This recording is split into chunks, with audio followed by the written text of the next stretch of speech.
안녕하세요. 저는 30대 초반의 평범한 남성입니다. 이 한 줄 소개하는데 몇 번을 지웠다 썼다 했는지 모르겠네요.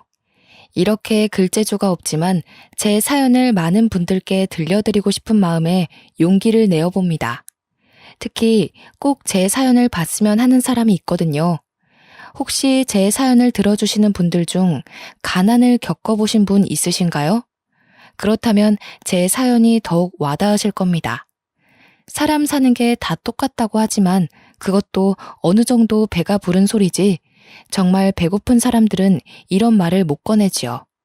저는 지긋지긋한 가난에 시달리며 살았습니다. 유년 시절을 떠올려 보면 돈과 배고픔 그리고 빚 말고는 떠오르는 게 없어요. 지금 생각해봐도 너무 힘들었다는 말밖에 나오지 않을 정도로 힘들었습니다. 보통은 유복하다가 망하는 집안이 많지요. 그러나 저희 집은 처음부터 배고픈 집안이었는데 아버지께서 지인분과 동업을 하시면서 집안은 풍비박산이 났습니다. 그렇게 하지 말라고 말리던 엄마의 만류에도 불구하고 아버지께서는 고집을 부리셨고 동업을 한다며 없는 살림에 빚까지 져서 모든 걸 올인하셨습니다. 그 결과는 처참했어요. 동업자였던 지인에게 사기를 당한 이후 부모님의 사이는 벌어질 대로 벌어졌고 아버지는 온종일 술로 보내셨습니다. 부모님과 저 그리고 여동생 2명이 함께 살던 작은 집까지도 날려야 했고 저희 가족에게 더는 행복함이 없었죠. 정말 코딱지만한 방 한 칸에서 5 식구가 살게 되었는데 너무 숨막히고 싫었습니다. 아버지도 조금 더 잘해보려고 욕심을 내시다 그랬다는 건 이해할 수 있었어요. 다만 이미 사고가 터졌고 일이 벌어졌는데 수습하려는 모습은 보이지도 않았고 온종일 술만 마시며 주정 부리는 모습이 견디기 힘들었습니다. 아버지는 술만 마셨다 하면 저희 남매에게 험한 말을 내뱉었죠. 야, 넌 장남이란 놈이 집안이 이렇게 망했는데 아무것도 안 하고 전화태평이야? 저런 놈을 장남이라고 낳은 내가 미친놈이지. 에라이 썩을 잡놈아, 니까지 꺾어서 뭐가 될 것 같냐? 나가 죽어라. 그만하세요. 뭐? 그만하세요? 이게 어디서 말대답이야? 싹수 없이. 왜? 네 아비가 사업 망하고 이 꼴로 있으니까 웃음냐? 마음만 해? 좀 제발 그만하시라고요. 이렇게 된 게 누구 때문인데 아버지가 그러고 계세요? 아버지 때문에 집안 풍비박산 난 거잖아요. 아버지가 수습하셔야죠. 왜 저한테 그러세요? 이 썩을 것 말하는 것 좀 봐라.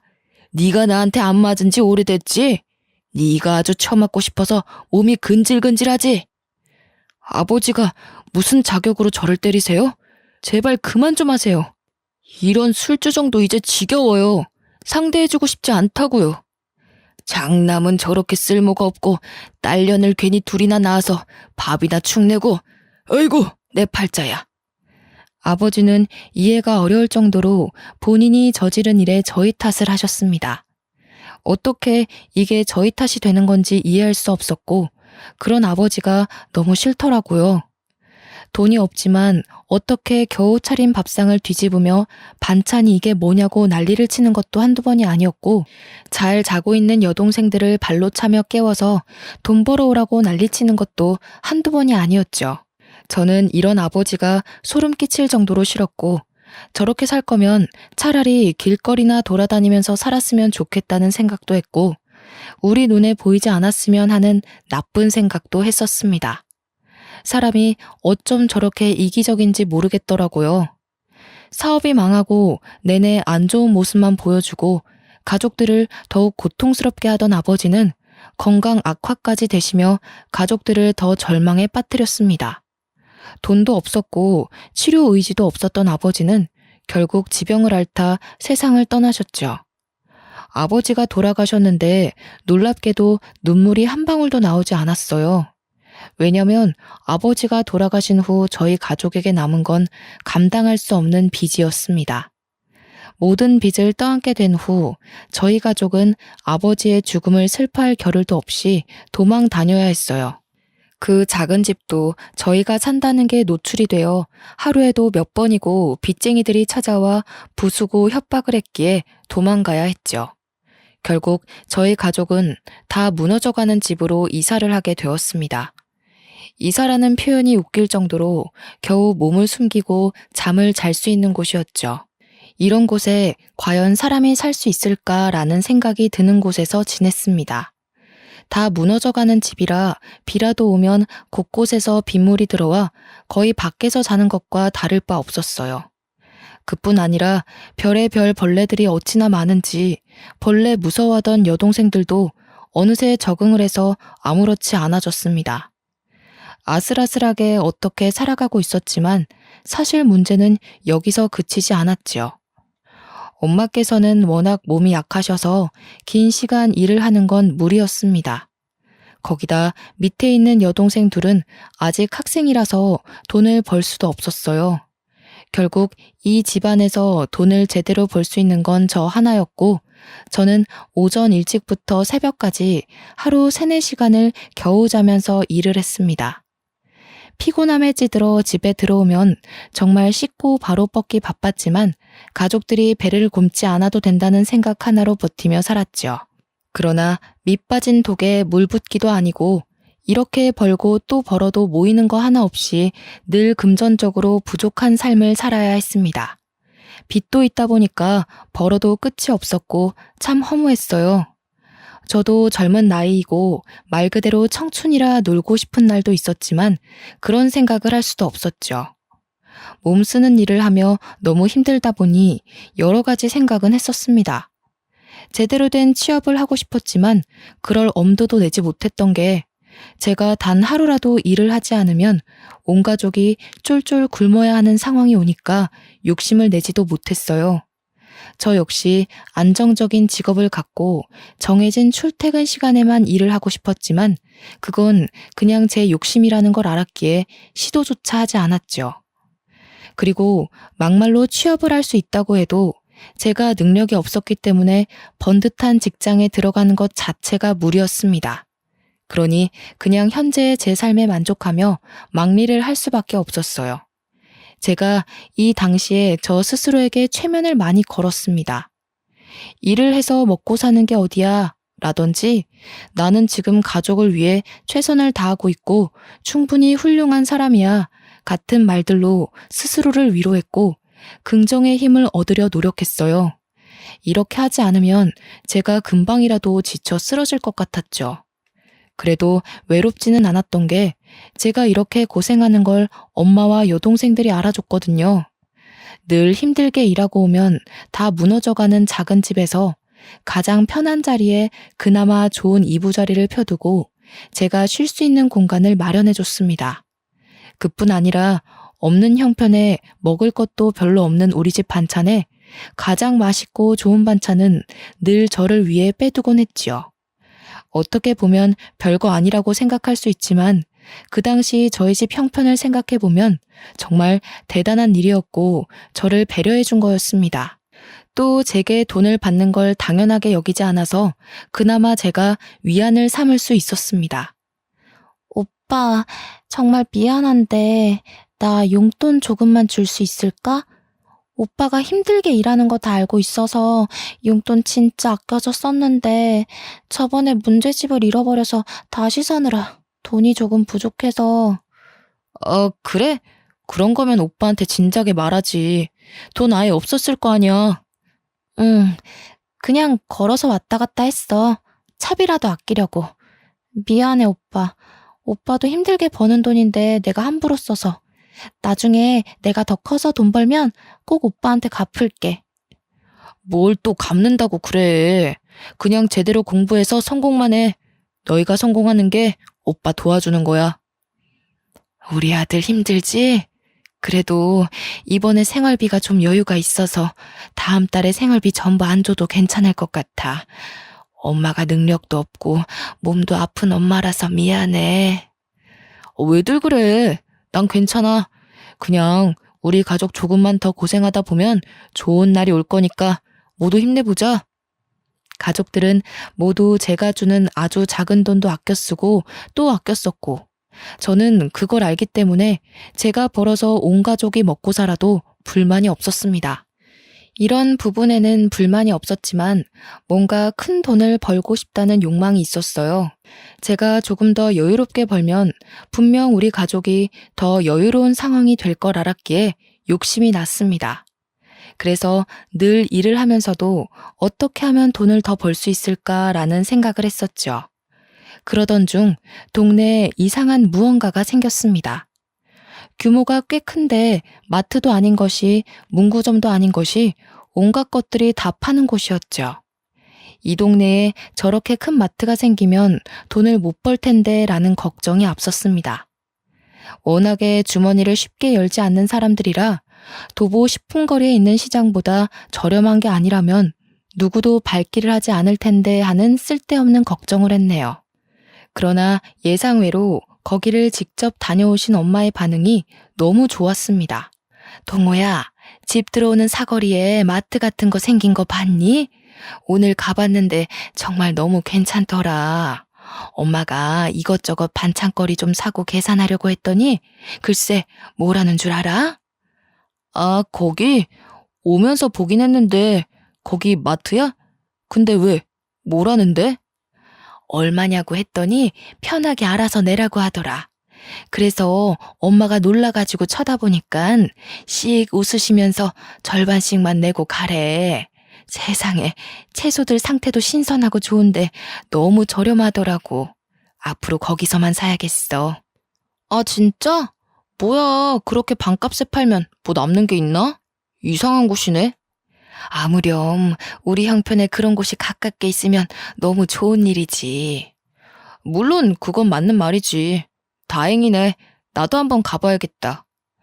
엄마뿐 아니라 그곳을 다녀온 동생들의 반응도 너무 좋길래 궁금함에 저도 그 이상한 마트를 가봤습니다. 가서 보니까 이것저것 잡다하게 많이 팔고 있더라고요. 그리고 엄마의 말대로 사장님은 정말 모든 걸 절반 가격에 팔고 계셨죠. 신기하고 놀라웠습니다. 한참을 구경하다 살 건 없어서 그냥 나가려는데 갑자기 사장님이 절 붙잡으셨죠. 이봐요. 잠깐만. 잠시만요. 네? 저요? 아, 저 아무것도 안 산 건데. 그게 아니라 상준이 아들 동호 아닌가? 혹시 그 아버지 조남이 이상준 아니에요? 네, 맞아요. 제가 이동호인데 누구세요? 세상에, 설마 했는데 이렇게 만났네. 동호 이 자식 진짜 많이 컸네. 하마터면 못 알아볼 뻔했어. 네? 저를 아시나요? 갑작스레 저를 붙잡으신 사장님은 다름 아니라 저희 아버지의 절친이셨습니다. 얘기를 하며 얼굴을 자세히 들여다보니 제가 삼촌이라 부르며 잘 따르던 분이셨죠. 어떻게 이런 우연이 있나 싶었고 너무 반가웠어요. 아버지 생전에 두 분이 각별하신 사이였고 아버지가 동업한다고 난리치셨을 때 집까지 찾아와서 말려주셨던 분이셨습니다. 그런데 저희 가족이 한밤중에 급히 도망가게 되면서 아예 소식이 끊겨버렸고 꼭 도와주고 싶어서 찾고 싶었다는 말씀을 하셨죠. 한참 삼촌과 대화를 나누며 그간 어떻게 살았고 무슨 일이 있었는지를 다 털어놨습니다. 그간 누군가에게 제 속 얘기를 해본 적이 없어서 그런 건지 몰라도 삼촌에게 모든 속 얘기를 다 털어놓고 나니까 속이 너무 시원했어요. 제 말끝에 삼촌은 눈물을 보이셨고 너무 늦게 만나서 미안하다는 말씀을 하셨습니다. 알고 보니 삼촌네 집이 많이 휘청이고 힘드셨을 때 유일하게 손 내밀어주고 살 수 있게 도와준 게 저희 아버지라고 하셨죠. 그 도움 덕분에 이 자리까지 올 수 있었다며 꼭 저희 가족을 돕고 싶었다는 말씀을 하셨습니다.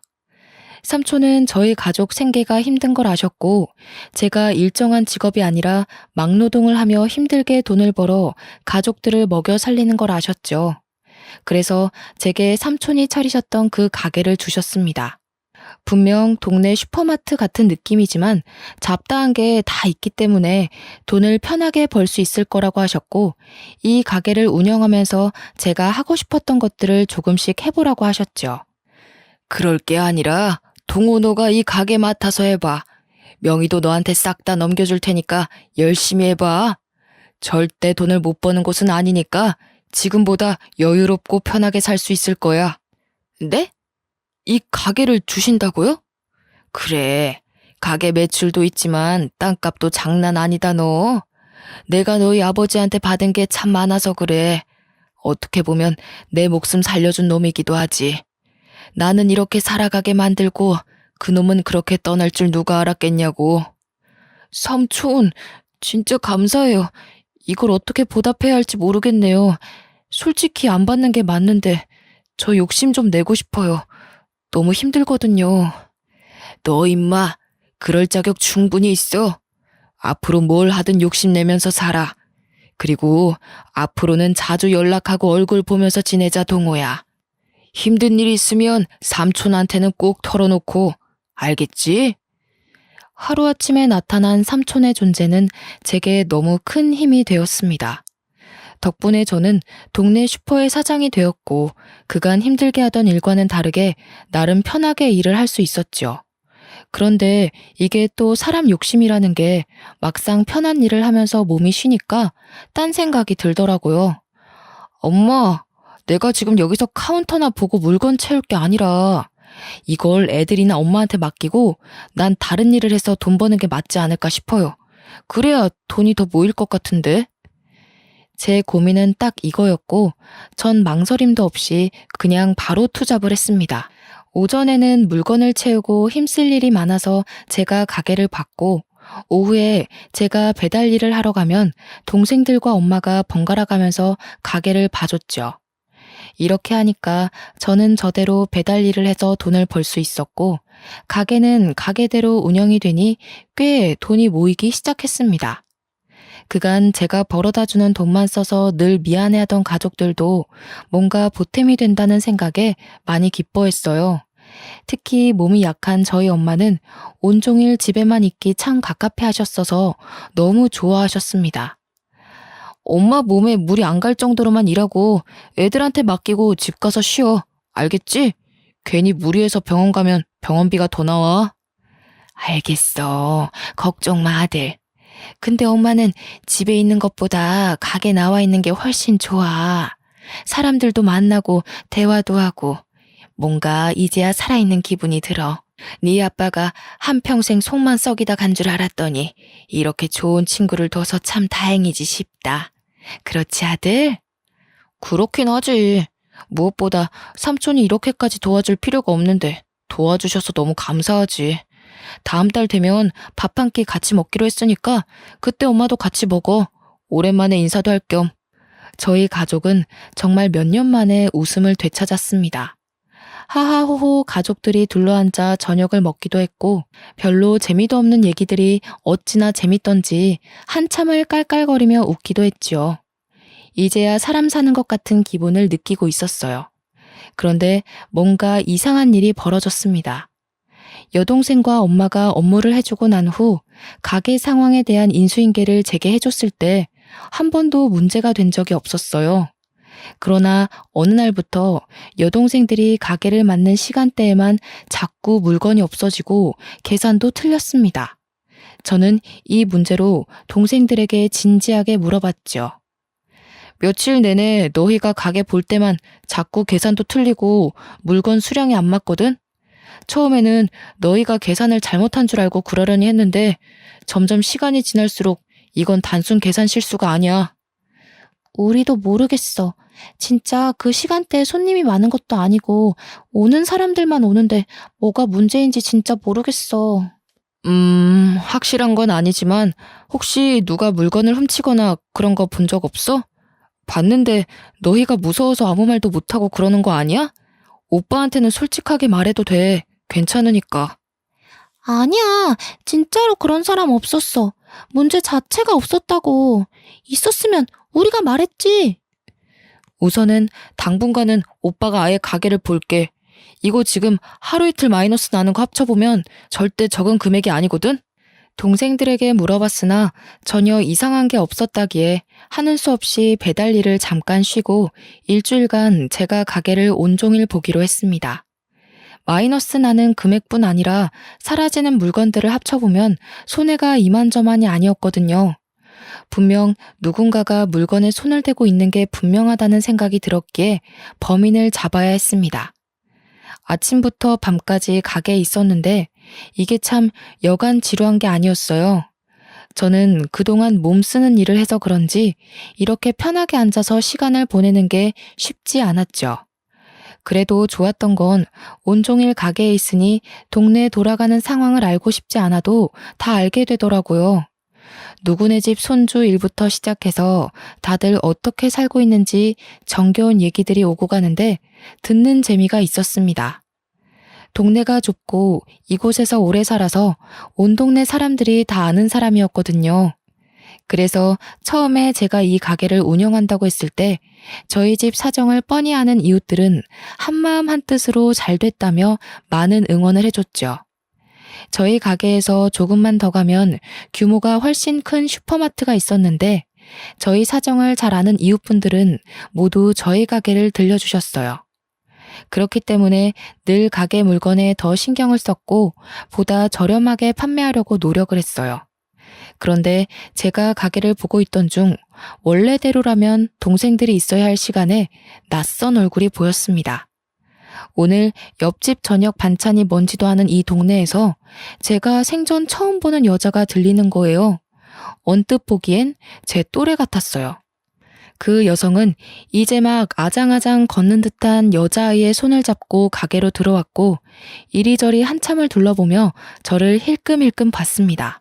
저는 뭔가 수상함을 감지했고 혹시 모르니 설레발치지 않고 조용히 있었어요. 책을 보고 있었지만 눈과 온 신경은 여성과 아이에게 가 있었죠. 그러면서도 혹시라도 정말 훔치면 어떻게 해야 할까 좀 걱정이었습니다. 애엄마가 아이를 데리고 마트에 와서 물건을 훔치는 거면 이유가 있을 거라는 생각을 했거든요. 바로 그때 그 여자는 채소와 과일을 조금씩 주머니와 가방에 쓱쓱 넣었습니다. 이게 참 마음이 아팠던 게 통으로 훔쳐가는 게 아니었죠. 포도도 한 송이를 가져가는 게 아니라 몇 개 따서 주머니에 쓱 넣고 방울토마토도 몇 개만 쓱 넣는 모습에 모른 척 해야 하나 싶었습니다.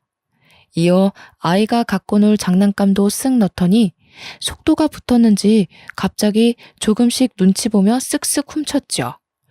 처음 한두 번이면 솔직히 눈 감아줬을 텐데 지금 이게 한두 번이 아니었고 가게에 손해까지 입혔기 때문에 바로 잡을 필요가 있었기에 저는 그 여성에게 다가가 물었습니다. 저기요, 지금 뭐 하시는 겁니까? 며칠 내내 가게에 도둑이 있다 싶었는데 그쪽이었군요. 정말 죄송해요. 사장님, 한 번만 용서해 주세요. 저희가 돈이 없는데 저는 굶어도 괜찮은데 딸아이 먹일 게 아무것도 없어서요. 정말 죄송합니다.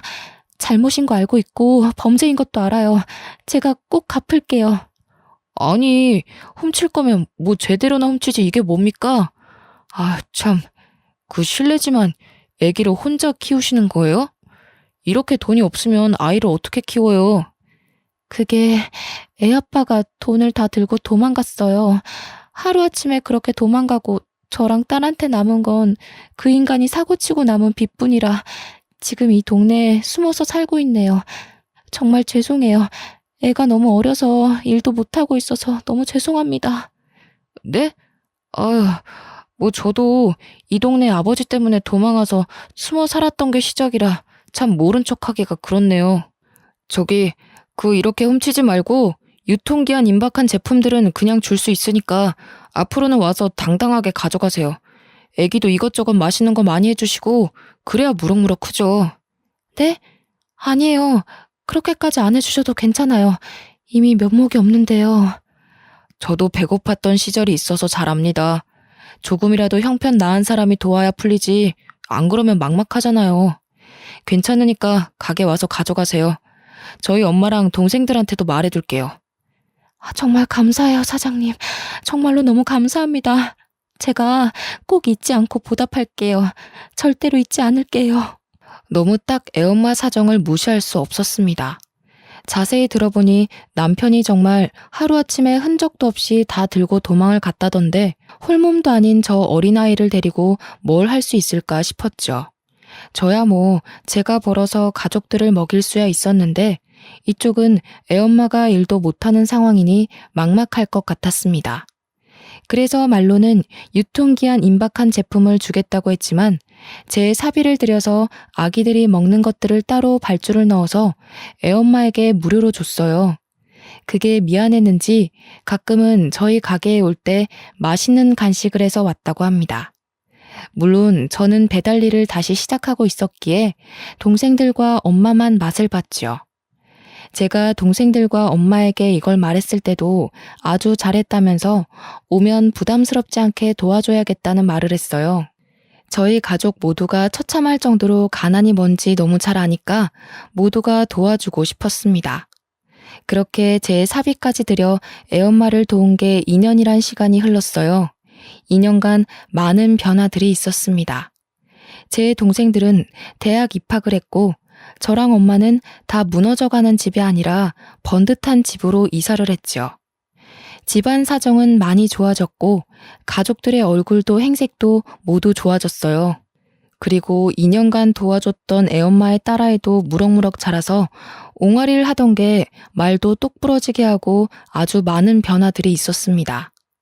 그러던 어느 날 갑자기 애엄마가 가게 마감 직전에 저를 찾아왔는데 애도 없이 혼자 늦은 시간에 왔길래 깜짝 놀랐죠.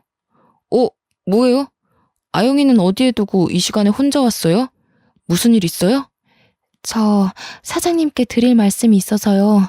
너무 갑작스럽지만 저 지금 이 동네 떠나거든요. 네? 왜요? 뭐에 또 쫓기는 거예요? 무슨 일인데 한밤중에 갑자기 떠나요? 나쁜 일은 아니고 저 제대로 살려고 가는 거예요. 갑작스럽게 이런 말 해서 미안하지만 사장님, 여기 이 자리에 꼭 계셔야 해요. 제가 꼭 올 거니까 아셨죠? 제가 은혜 갚을 기회 주셔야 해요. 그래서 그 말 하려고 급하게 왔어요. 그렇게 애 엄마는 제게 기약 없는 약속을 하고 떠났습니다. 사실 많은 생각이 들었어요. 애엄마와 뭐 사적인 감정이 있던 건 아니지만 2년이라는 시간 동안 꽤 서로 가깝게 지냈기 때문에 정도 들어서 생각이 많이 났습니다. 언제 올지도 모르고 막말로 안 올 수도 있는데 저는 자꾸만 기다려졌어요. 이상하게 언젠가 애엄마가 찾아왔을 때 제가 더 멋진 사람이 되어 있고 싶다는 생각에 발전하려 노력을 했습니다. 그렇게 3년이 흘렀을 때 저희 가게 앞에 낯선 외제차가 서 있더라고요. 이 동네에 저렇게 좋은 차를 타고 다니는 사람이 없어서 눈길이 갔습니다. 잠시 흘겨본 후 저는 가게로 들어가려는데 외제차 안에서 한 여자가 내렸죠. 머리부터 발끝까지 명품으로 도배를 한 그 여자를 보고 깜짝 놀랄 수밖에 없었던 게 제가 여태 기다리던 애엄마였습니다. 순간 저를 보며 환하게 미소 짓는 애엄마를 보며 저는 멍하니 쳐다봤어요. 사장님, 저 약속 지키러 왔는데 너무 늦었죠? 아니, 이게 어떻게 된 일이에요? 저 보다시피 아주 성공했어요. 사장님한테 바로 올 수 있었지만 성공해서 은혜 갚을 수 있을 때 오고 싶었거든요. 그러다 보니 시간이 이렇게 흘렀네요. 다행이네요. 성공해서 정말 다행이에요. 아영이는 잘 지내고 있는 거예요? 네, 우리 아영이도 잘 지내고 있어요.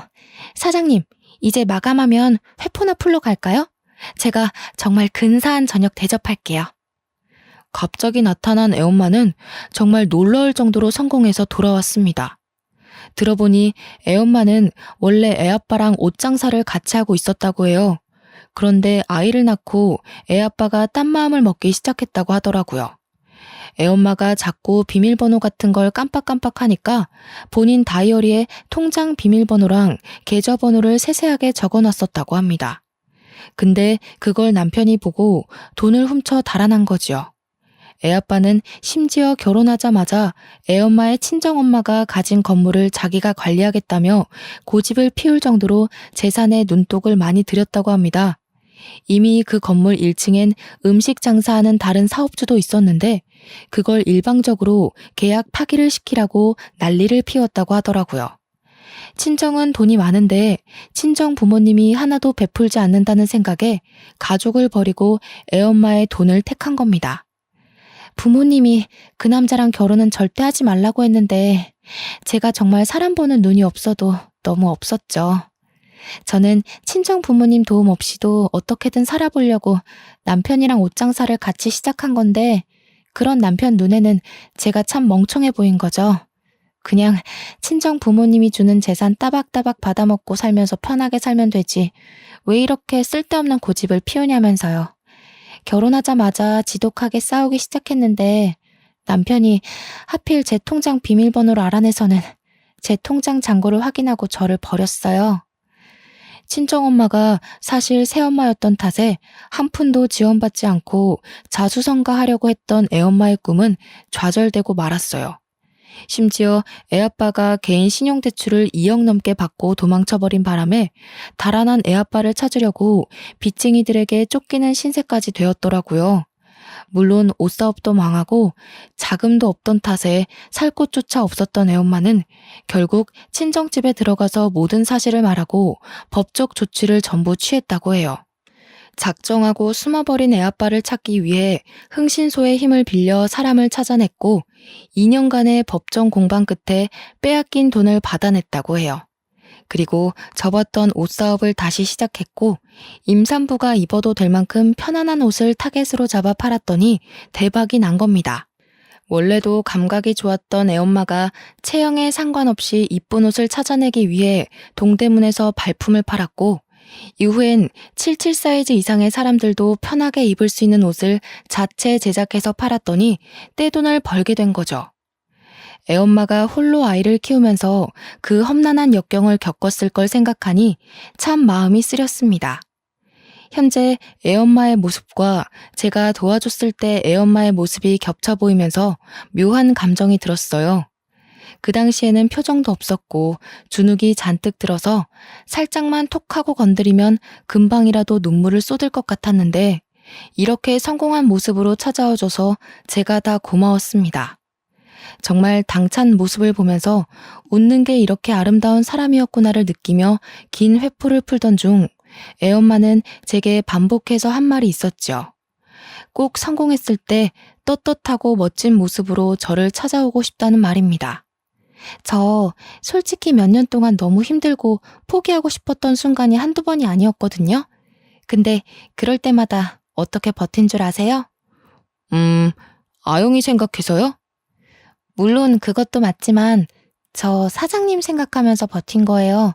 내가 꼭 멋진 모습으로 사장님 앞에 당당하게 나타나고 싶었거든요. 처음에는 그냥 감사해서 좋은 마음이 있다고 생각했는데 시간이 지나면서 보니까 저 사장님 좋아하더라고요. 네? 아유, 갑자기 왜 그런 말을. 아영 엄마, 좀 취기가 올라온 것 같은데 이만 일어설까요? 아니요, 저 오늘 아주 작정하고 온 거예요. 물론 사장님은 저에 비해 너무 인품도 좋으시고 훌륭하신 분인 거 알아요. 거기다 저는 이혼녀의 애까지 딸려 있어서 많이 부족한 것도 알고요. 그런데요, 사장님, 저 바닥까지 쳤다가 혼자 이렇게 일어선 여자예요. 사장님이랑 저랑 함께하면 우리가 못 해낼 게 있을까요? 사장님이 제가 싫은 게 아니라면 우리 진지하게 만나봐요. 솔직히 저도 이 감정이 뭔지 아직도 헷갈리긴 해요. 이게 좋아하는 마음인지 아니면 마음을 하도 써서 걱정스러운 마음인 건지 모르겠는데 먼저 그렇게 용기 내줘서 고마워요. 웃기게도 저랑 애엄마는 사랑에 빠졌습니다. 진작부터 서로에게 미묘한 감정이 있었지만 애엄마는 본인의 사정이 좋지 않았고 저는 그런 애엄마에게 이성의 감정을 느낄 수가 없었죠. 본인 삶도 힘든 사람에게 함부로 다가갈 수 없었거든요. 그리고 무엇보다 제 감정이 사랑인 건지 동정인 건지 저도 헷갈렸습니다. 그런데 먼저 용기를 내어 제게 고백해주는 애엄마의 말을 들으며 점점 확신했고 연애를 시작했어요. 저희 두 사람의 만남은 양가에서 가장 좋아해 주셨습니다. 어떻게 만나게 된 사이인지 다 아셨기에 축복 속에 연애를 할 수 있었죠. 또 이맘때쯤 제 동생들은 사회에 각자 자리를 잡았기 때문에 집안에 행복한 일들이 가득했거든요. 사실 만난 기간은 고작 7개월 만에 결혼을 하게 되었는데 이미 그 전부터 몇 년간 서로에 대한 마음이 있었고 서로를 너무 잘 알았기에 문제될 건 하나도 없었습니다. 저희 엄마께서는 애엄마에게 이런 말씀을 해주셨어요. 아가야, 아가도 고생 참 많았으니 이제 동우한테 기대서 편하게 살아라. 그리고 우리 동우도 가족들 때문에 한평생 고생만 했거든. 알고 있지? 그냥 너희 둘이 서로 아껴주면서 이제라도 편하게 살았으면 좋겠어. 나는 그럼 소원이 없을 것 같다. 어머님, 부족한 저 받아주셔서 감사해요. 가장 못난 모습일 때 곁에서 다 지켜보셨는데 선뜻 이렇게 허락도 해주시고 너무나도 감사해요, 어머님. 아니다. 그게 무슨 말이야. 못나긴 뭘 못나. 내 새끼 지키려는 애미 모습보다 더 훌륭한 모습이 있어? 난 그렇게 생각 안 하니까 마음 쓰지 말고 둘이 예쁘게 잘 살아. 그리고 우리 손녀딸 아영이 자주 보여주고 그래야 할미랑 정들지. 네, 꼭 그럴게요. 저희가 효도해야 하니까 오래 사셔야 해요. 우리 아들이 이렇게 예쁘고 고운 각질을 얻는다고 하니까 내가 눈물이 다 날 것 같네. 참 고맙다 아가야. 엄마께서는 아내를 너무 예쁘게 봐주셨어요. 아내가 얼마나 힘들게 살았는지 곁에서 보셔서 더욱 그러겠지요. 7개월의 연애 끝에 결혼을 했지만 이보다 더 행복한 일이 있었죠. 바로 아내의 딸인 아영이가 저를 아빠로 생각한다는 겁니다. 사실 아내와 결혼을 약속하고 가장 걱정이었던 부분이 딸아이 아영이었어요. 혹여나 아이에게 상처로 남지는 않을지, 어떻게 다가가야 할지, 저를 기억할지 많은 고민을 했습니다. 연애하던 7개월이란 시간 동안 아영이에게 다가갈까 고민도 많았지만 저희 두 사람의 관계가 확실해졌을 때 딸아이에게 다가가고 싶었어요. 저희야 결혼 전제로 진지하게 만나긴 했지만 확고하지 않은 상황에서 어설프게 저희조차고 아이에게 다가가고 싶지는 않았지요. 정말 고심을 했었는데 딸아이는 저를 기억해줬고 심지어 반겨줬습니다. 생각해보면 아영이가 막 말문이 트였을 때 유일하게 자주 보는 성인 남자가 저라서 가끔 제게 아빠라고도 했고 삼촌이라고도 했는데 그런 아영이 기억 속에서 제가 아빠로 자리 잡았나 봅니다. 아영이를 다시 만났을 때 저를 보자마자 해맑게 뛰어와 안기는데 괜히 눈물이 나더라고요. 이때의 감정은 뭐라고 설명할 길이 없었죠. 뭉클하고 감동적인데 정말 고맙고 이 작은 아이에게 감사하더라고요. 물론 제 친자식이 아니라 더 조심스럽기는 하지만 너무 어렸을 때부터 도움을 줘서 그런지 제게도 아영이는 각별한 딸이 되었습니다. 저희 가족에게는 또 다른 행복이 찾아왔어요. 지금은 아내 뱃속에 둘째가 생겼습니다. 이제 곧 태어날 예정이라 무섭고 설레는 마음이 가득한 거 있죠? 아내도 저도 젊은 나이부터 고생이란 고생을 다해서 그런지 경제관념도 미래에 대한 생각과 가치관도 모두 같은 방향이라 저희 부부는 큰 소리 한 번 없이 잘 살고 있습니다. 저는 이전에 하던 가게를 정리하고 아내의 사업 때문에 서울로 올라와서 동네에 터 좋은 곳에 식자재 마트를 운영하고 있고 아내는 여전히 본인이 운영하는 옷사업을 하며 잘 나가고 있어요. 둘째가 뱃속에 있어서 몸이 참 고단하고 힘들 텐데도 하루도 쉬지 않고 일하는 아내를 보면 안쓰럽기도 하고 존경스러운 마음이 공존했습니다. 지금도 행복한 저희 가족이지만 곧 태어날 둘째와 함께 저희 네 식구는 앞으로 더 행복하게 살 겁니다. 결국 제가 베푼 온정이 큰 사랑으로 돌아왔다는 생각에 태어나 가장 잘한 일이 아닐까 싶더라고요. 제 긴 글을 읽어주신 여러분들도 누군가에게 온정을 받으시고 그게 값진 결말이 될 수 있기를 바라며 제 사연을 마무리하겠습니다. 읽어주셔서 감사합니다.